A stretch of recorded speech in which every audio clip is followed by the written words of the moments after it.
that is in trouble when they stand before God. Jesus said, if you destroy a child's faith, you're in serious trouble. Read Matthew chapter 18. Then they tell the kids, because something is smaller, it is simpler. They talk about simple one-celled organisms. Look, a paramecium is single-celled, but it's not simple. One paramecium is more complex than the space shuttle. And you can put thousands of those into a drop of water. Smaller is not simpler. Here's a paperclip around a microchip. This ant is holding a microchip in his mouth.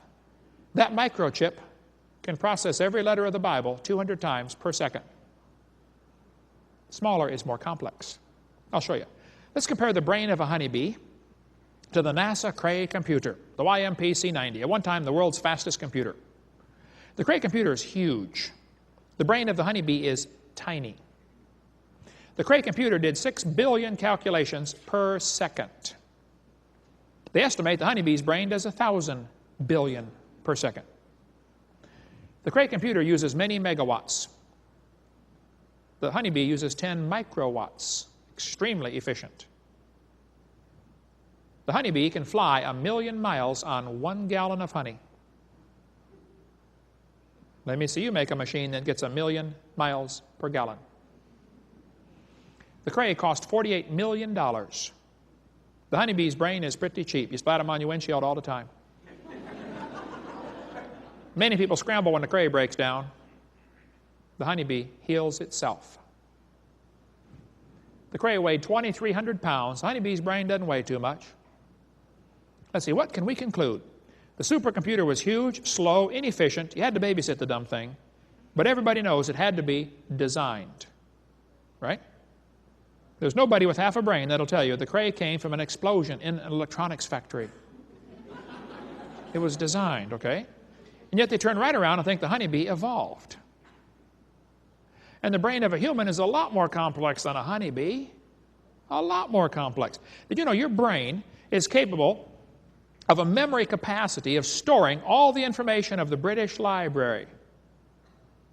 And it has a computational speed in bits per second equivalent to the entire national telephone system.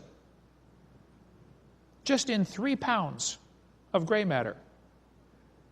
It's estimated there are more connections in your brain than there are electrical connections in the world. How many times have 2 wires been put together and crimped or soldered or clamped together somehow?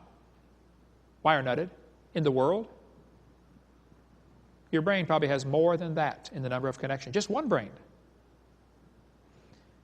I asked a professor one time, I said, sir, do you believe your brain is nothing but 3 pounds of chemicals that got together by chance over billions of years? He said, yes, I do. I said, then how can you trust your thoughts and the reasoning processes? Maybe you got a chemical in there backwards. He did, by the way. Anybody that believes they come from a rock has several of them in there backwards, in my opinion. Then they tell them, well, DNA proves evolution. Just about every debate I do, they'll say, DNA proves evolution. Oh, let's talk about this. This textbook says we have evidence from molecular biology, talking about the DNA, deoxyribonucleic acid. This book says Darwin speculated that all forms of life are related. This speculation has been verified because of DNA sequences. This is a lie. There's nothing about DNA that has helped verify evolution. The DNA is the most complicated molecule in the universe. One DNA strand is about 6 or 7 feet long. Average person in this room has 50 trillion cells in their body. Each of those contains 46 DNA strands, except for the gametes, they got 23. If you took all the DNA out of your body, it would fill about 2 tablespoons. But if you unwound it and stretched it out, this really complex, tight molecule would stretch out, and you could tie them all together, and one person's DNA would stretch from Earth to the moon and back 5 million round trips out of 2 tablespoons. It's got the most complicated code ever in the history of the world. If you typed out the code found in your DNA, when you got done typing, you'd have enough books to fill Grand Canyon 40 times. Does anybody work with computers at all? Let me see you get 40 Grand Canyons full of books, condense it to software. CD-ROM, PK-zip, I don't care what you use, SciQuest. When you're all done, though, it has to fit into 2 tablespoons. My Heavenly Father did it. He's pretty smart, ain't he? David said, I will praise thee, for I'm fearfully and wonderfully made. He didn't even have a microscope, and he could figure it out. You know, from conception to birth, the baby adds 15,000 cells per minute to its body, each one more complex than a space shuttle. How would you like to be in charge of supplying materials for a factory that's producing 15,000 space shuttles a minute? Some of you ladies are thinking, I did, man, that's hard. Sometimes in the middle of the night, they want pickles down there for something. What do you want a pickle for? I don't know, but go get one. Must be building something that needs part of a pickle. Who knows, you know? You know, the probability of one DNA arranging itself by chance has been calculated to be 1 in 10 to the 119,000th power.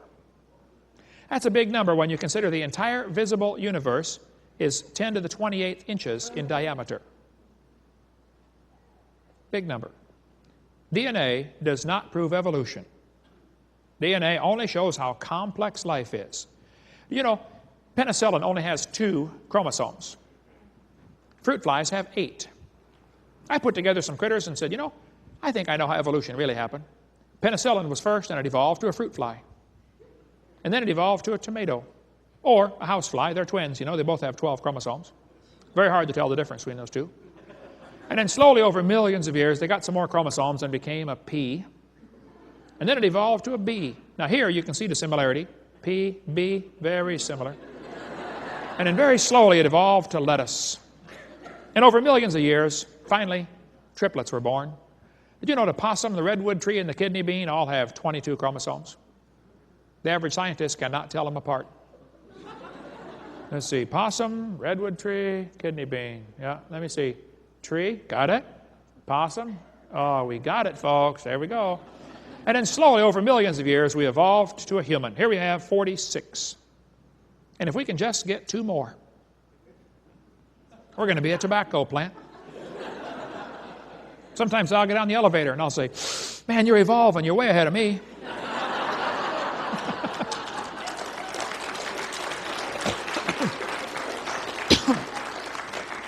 And of course, dogs and chickens are twins. Everybody knows that. They both have 78 chromosomes.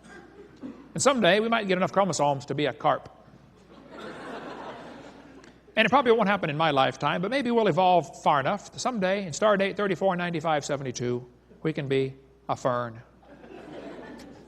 I was in a church one time, and this lady came to me afterwards and said, Mr. Hovind, I'm fern. I shook hands with that hand right there. I'll never wash it again. They tell the kids to think critically. Boys and girls, there are 20 kinds of amino acids. That's true. They make up proteins.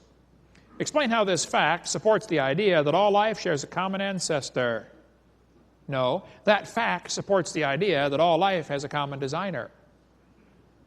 I bet you could go to the library and find all the books in the library contain the same 26 basic letters. Don't they? Yep, that proves everything evolved from Morse code. No, that proves that's the code with which you write English. And the 20 amino acids is the code with which you write proteins, okay? And God did it that way, I think, so that we can eat something other than ourselves. See, the brown cow can eat the green grass and get the white milk, and I can drink and get the blonde hair. If God didn't make it that way, we're the same 20 same amino acids, then we couldn't digest other things. Think about it. You tell the kids that the human and the chimpanzee are related. The human and the orangutan are 96% similar. That proves a common ancestor 15 million years ago. Well, this is baloney. Barney Maddox, the leading genome researcher, he said, the genetic difference between human and his nearest relative, the chimpanzee, is at least 1.6%. That doesn't sound like much, but calculated out, that's a gap of 48 million nucleotides, and a change of only 3 nucleotides is fatal to an organ animal. There is no possibility of change. Kids, when they tell you that you have proof for evolution because the human and the chimpanzee are similar DNA, they're confused or they're lying to you. Actually, they've now discovered the difference is much greater. It's now 95% similarity instead of 98.6. We've got tons of material on this on our website. The similarity between humans and chimps is much greater than they thought. I mean, the difference between the humans and chimps is much greater than they thought. Similar structures nearly always have similar plans, like DNA in this case. Similar bridges nearly always have similar blueprints. This hardly constitutes evidence that one sired the other or that they were erected by tornadoes. So what if we're similar to humans? You know, people have a pretty good understanding of how cars work. I've had 124 cars since I've been driving. Never had a new one. Always get a clunker and fix it up, you know. My daddy taught us boys how to work on cars. I rebuilt the motors, the transmissions, the wobulator shafts, the muffler bearings, the high-speed Canootin valves. I know how cars work pretty well. But understanding how a car works does not explain how it originated. Big difference. Just because you know the operation has nothing to do with the origination. Suppose your son turns 16, like my kids did years ago. Your son comes up one day and says, "Hey, Dad, I got my driver's license." "Wow, son, let me see that thing." "Ooh-wee, that's a lousy picture." "It is a good likeness, though." He says, "Hey, Dad, can I borrow the car?" "Well, son, listen, your mom and I knew this day was coming. We've been praying about this. We don't think you're ready for the whole car, son. The car is a complex machine. Did you know there are 3,000 bolts required to hold a car together, and one nut can scatter it all over the highway? The car is so complex, we decided we're going to let you slowly evolve into the car. This year, we're going to give you 10%. Next year, maybe a little more." Question: what good is 10% of a car? That's what you put in a junkyard, isn't it? How many things have to be right on a car to make it work? Like many, many thousands of things? How many things have to be wrong to make it stop working? Any one of thousands of things. Take a needle, stick it through 2 spark plug wires, trim it off, rough up the rubber. They'll never find that one.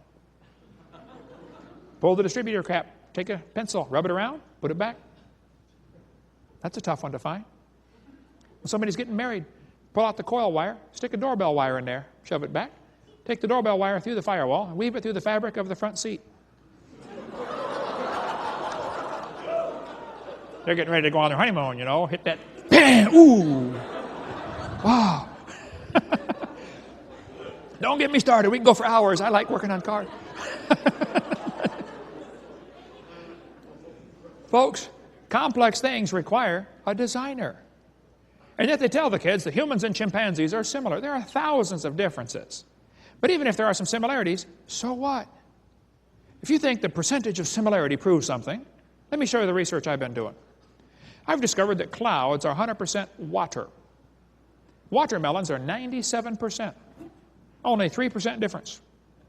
That proves watermelons evolved from clouds. And I discovered jellyfish are 98% water. And so are snow cones. That proves how they evolved. Then they tell the kids fossils prove evolution. This textbook says fossils provide evidence of evolution. This is a lie. No fossil counts as evidence for evolution. But the textbook here says evolution is a fact. The fossil record provides some of the strongest evidence that species evolved over time. There is no fossil record.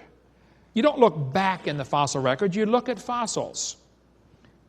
You put your interpretation on them, okay? They don't have a date with them in a card that says this one was, made 47 million years ago. There is no such thing as a fossil record. How do we follow